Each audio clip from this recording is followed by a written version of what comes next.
بسم اللہ الرحمن الرحیم۔ معزز سامعین، السلام علیکم ورحمۃ اللہ وبرکاتہ۔ آج بسم اللہ آسان اردو جرمن بول چال میں لیسن نمبر 14 اور پارٹ نمبر 7 حاضر ہے۔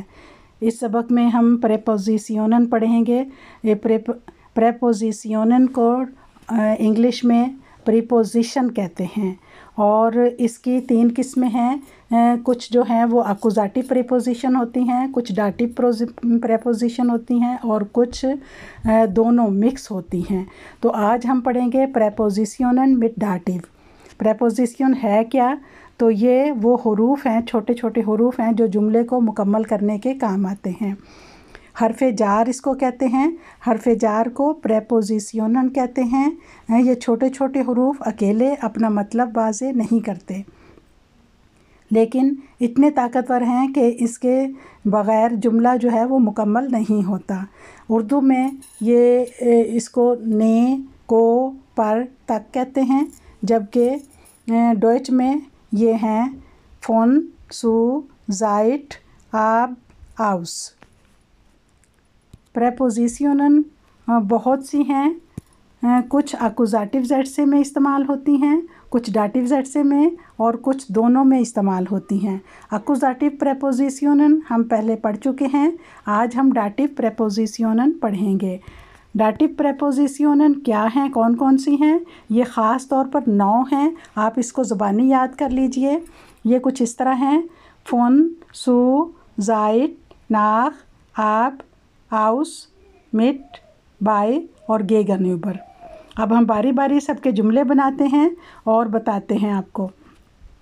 سب سے پہلے ہم لیتے ہیں فون۔ فون اے کامٹ گراڈے فون دے آربائٹ، وہ ابھی کام سے آیا ہے۔ اس میں جو فون ہے اس کا مطلب ہے سے۔ دس آؤٹو از ڈائن گیشنگ فون مائنا فاٹا، یہ آؤٹو مجھے اپنے والد کی طرف سے تحفہ ملی ہے۔ اس میں فون جو ہے اس کا مطلب ہے سے، والد سے۔ دی انٹرسٹ از فون ڈینسٹاگ بس ڈونرسٹاگ، سبق منگل سے جمعرات تک ہوگا، تو اس میں بھی فون کا مطلب ہے سے۔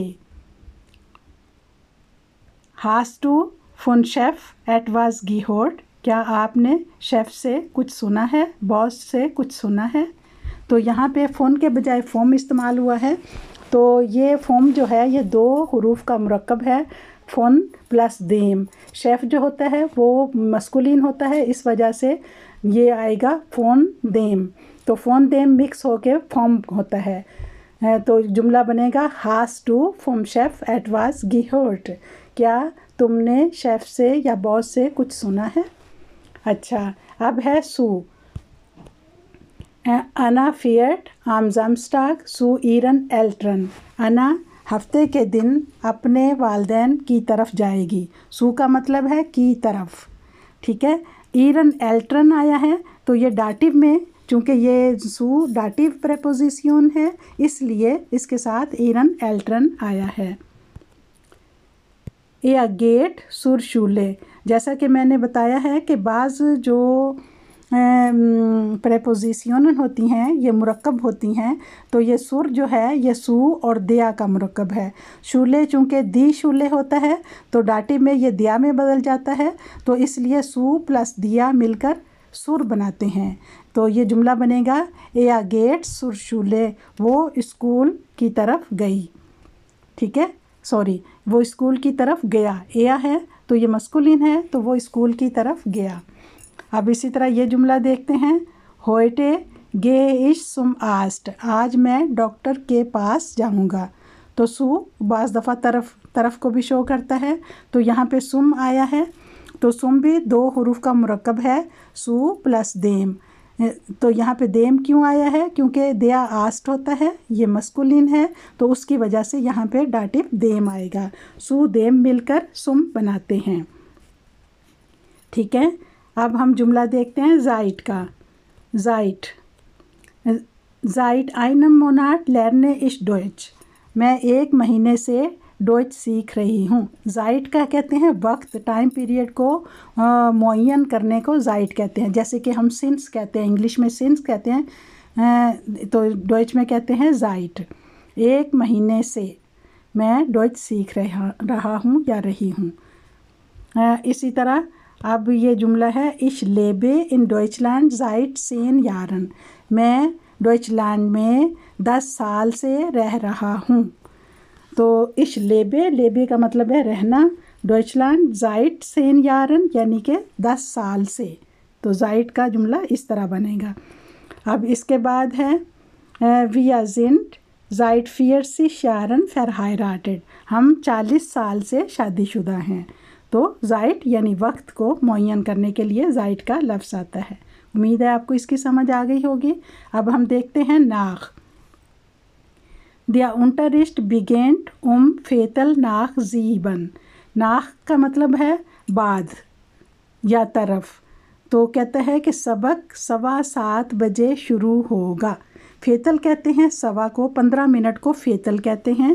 اگر ہو فیتل nach 7 تو اس کا مطلب ہے 7:15، اور اگر ہو فیتل vor 7 تو اس کا مطلب ہے 7 بجنے میں 15 منٹ۔ ٹھیک ہے، تو nach کیونکہ بعد کا ظاہر کرتا ہے تو یہاں پہ آئے گا der Unterricht beginnt Viertel nach 7، یعنی 7:15 پر سبق شروع ہوگا۔ Im Urlaub fahre ich in Urlaub fahren wir nach Paris۔ Im Urlaub fahren wir nach Paris، ہم ان چھٹیوں میں پیرس جائیں گے۔ ٹھیک ہے، یہاں پہ nach طرف ہے یعنی کہ پیرس کی طرف ہم جائیں گے، ان چھٹیوں میں ہم پیرس جائیں گے۔ اگلا جملہ ہے nach dem Unterricht gehe ich im Markt۔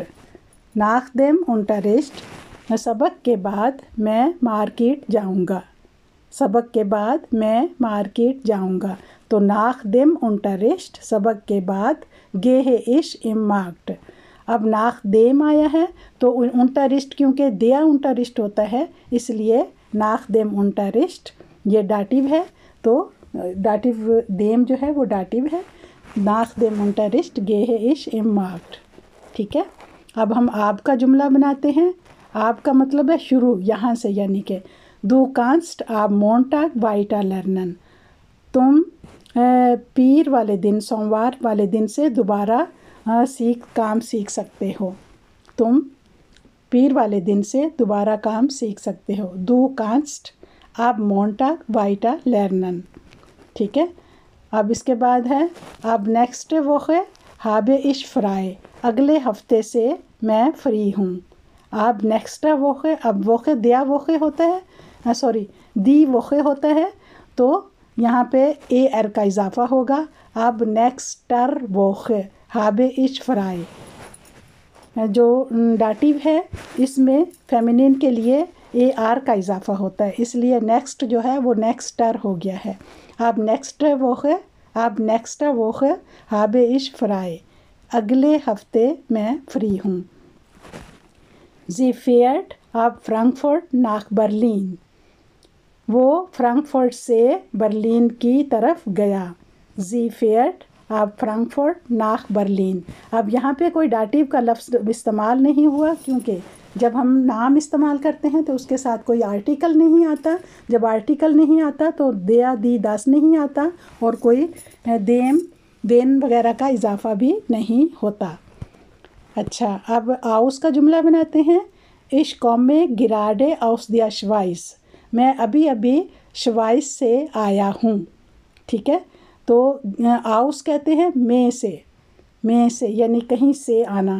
ich komme gerade aus der Schweiz، شوائس جو ہے اس کا جو آرٹیکل ہے وہ die ہے، اس کی وجہ سے ڈاٹیو کی صورت میں یہ der میں بدل گیا ہے aus der۔ ich komme gerade aus der Schweiz، میں ابھی شوائس سے آیا ہوں۔ اچھا، اگلا جملہ دیکھتے ہیں۔ Das Hemd ist aus Baumwolle، یہ شرٹ کاٹن سے بنی ہوئی ہے۔ Der Hemd ist aus Baumwolle، Baumwolle کہتے ہیں کاٹن کو، تو یہ کاٹن سے بنی ہوئی ہے۔ تو Baumwolle بھی ایک نام ہے، تو اس کے ساتھ بھی آرٹیکل نہیں آئے گا۔ اچھا جی، اب ہے Er kommt aus Pakistan، تم سب پاکستان سے آئے ہو۔ ٹھیک ہے، پاکستان بھی نام ہے، اس وجہ سے یہاں پہ بھی آرٹیکل نہیں آئے گا اور ڈائریکٹ آؤس پریپوزیشن استعمال ہوگی۔ اب ہم مٹ کا جملہ بناتے ہیں۔ Er trinkt Kaffee mit Zucker، وہ کافے چینی کے ساتھ پیتا ہے۔ Er trinkt Kaffee mit Zucker، مٹ کا مطلب ہے ساتھ، ٹھیک ہے۔ اب سوکا آیا ہے تو سوکا جو ہے یہ چیز کا نام ہے، تو یہاں پہ بھی آرٹیکل نہیں آئے گا۔ اچھا جی، اب ہم اس جملے میں دیکھتے ہیں Sie gehen mit ihren Kindern nach UK۔ اب ایرن کنڈرن، یہ جو کنڈرن ہے یہ کنڈر پلورل کا لفظ ہے، اور پلورل کے ساتھ جو ڈاٹیو ہے اس میں n+n کا اضافہ ہوتا ہے، یعنی ایئر کے ساتھ n لگے گا اور کنڈر کے ساتھ بھی n آئے گا، تو یہ ہو جائے گا ایرن کنڈرن۔ Sie gehen mit ihren Kindern nach UK، وہ اپنے بچوں کے ساتھ UK جا رہی ہے۔ Sie gehen mit ihren Kindern nach UK، وہ اپنے بچوں کے ساتھ UK جا رہی ہے۔ اب ہم دیکھتے ہیں mit Brille kann ich besser lesen، اینک کے ساتھ مجھے اچھا پڑھنا آتا ہے، اینک کے ساتھ میں اچھا پڑھ سکتی ہوں۔ mit Brille kann ich besser lesen۔ اب mit Brille آیا ہے تو یہاں پہ بھی کوئی آرٹیکل نہیں آیا، کیوں؟ کیونکہ برلے جو ہے نام ہے چیز کا، اینک ہے، تو اس لیے یہاں پہ بھی آرٹیکل نہیں۔ mit Brille kann ich besser lesen۔ اب ہم بائی کا جملہ بناتے ہیں۔ علی arbeitet bei einer Rahmenfirma، علی ایک فریم بنانے والی کمپنی میں کام کرتا ہے۔ علی arbeitet bei einer Rahmenfirma، اب فرما جو ہے یہ دی فرما ہوتا ہے، تو اس لیے یہاں پہ آئن کے ساتھ ایئر کا اضافہ ہوگا، اور آئنر رامن فرما فریم بنانے والی کمپنی، علی ایک فریم بنانے والی کمپنی میں کام کرتا ہے۔ haben Sie Ihren Pass bei Ihnen، یہ höfliche Anrede ہے، یعنی کہ رسپیکٹ کے طور پر جب ہم آپ کہتے ہیں تو وہ سوال یہ ہے کہ آپ کے پاس آپ کا پاسپورٹ ہے۔ haben Sie Ihren Pass bei Ihnen، ٹھیک ہے، haben Sie Ihren Pass bei Ihnen۔ تو Ihnen جو ہے اس میں یہ ڈاٹیو ہے۔ das Handy ist bei dir auf dem Tisch، یہ ہینڈی آپ کے پاس میز پر پڑا ہے۔ das Handy ist bei dir auf dem Tisch، یہ ہینڈی تمہارے پاس میز پر پڑا ہے، ٹھیک ہے۔ تو یہ بائی کے جملے تھے۔ اب ہم دیکھتے ہیں گیگن اوبر۔ گیگن اوبر کا مطلب ہوتا ہے سامنے۔ ich wohne gegenüber dem Bahnhof، میں بانوف کے سامنے رہتا ہوں۔ ich wohne gegenüber dem Bahnhof، بانوف دیا بانوف ہوتا ہے تو اس وجہ سے آرٹیکل کیا آئے گا؟ dem۔ ich wohne gegenüber dem Bahnhof، میں بانوف کے سامنے رہتا ہوں۔ du sitzt gegenüber mir، تم میرے سامنے بیٹھے ہو۔ اب گیگن اوبر کے بعد میاں ہے، میاں جو ہے یہ پوزیسو پرونومن ہے، تو اس لیے یہاں پہ بھی آرٹیکل نہیں آئے گا۔ du sitzt gegenüber mir، تم میرے سامنے بیٹھے ہو۔ mein Freund wohnt gegenüber einem Park، میرا دوست پارک کے سامنے رہتا ہے۔ mein Freund wohnt gegenüber einem Park، اب دیا پارک ہوتا ہے تو اس لیے einem Park آئے گا، یعنی کہ ایم کا اضافہ ہوگا۔ mein Freund wohnt gegenüber einem Park، میرا دوست پارک کے سامنے رہتا ہے۔ تو یہ تمام پریپوزیشنن تھیں جس کے ہم نے جملے بنائے ہیں، اور آپ بڑی توجہ سے تھوڑا سا ٹائم دے کے ان پریپوزیشنن کو زبانی یاد کر لیں تو آپ کے لیے یہ بہت ہی آسان ہو جائے گا۔ جیسے کہ mit، aus، von، zu، nach، ab، seit، bei، gegenüber، یہ تمام 9 ہیں، میرے خیال میں 9 پریپوزیشنن ہیں۔ پلیز اس کو زبانی یاد کریں، انشاءاللہ تعالیٰ آپ کو اس کا استعمال آسان لگے گا۔ اس کے ساتھ ہی اجازت دیجیے، اللہ حافظ۔